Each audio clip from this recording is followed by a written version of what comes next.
most people, when they think of stewardship, it's a theology of giving. Okay, how much do I give to God of what's mine? No, that's exactly wrong. And freely you have received, freely give. So the real question before a theology of giving is a theology of receiving, which is not how much do I give to God of what's mine, but how much do I keep for myself? So the receiving comes first because God's the giver. I'm the receiver. I have a spiritual problem, and I know I have a spiritual problem. I deal with it every day because I'm a better giver than a receiver.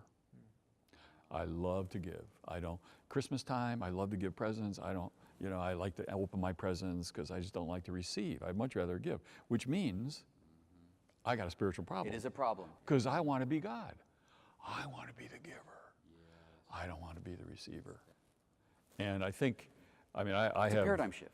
I think it's providential that you included the calling. You know, we have seminarians that come right into the program and immediately they start wrestling with what's the nature of the calling God on my life.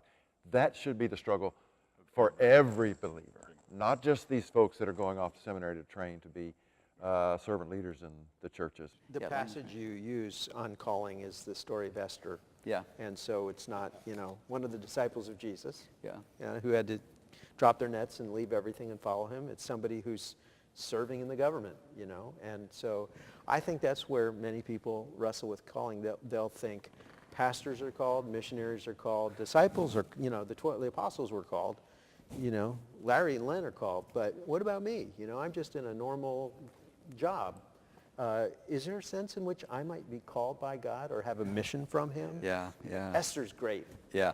I mean, it says, who knows, maybe this was the reason you were for put in for such a time as this, right in the government. One of the greatest lines of the Bible, for such a time as, love it.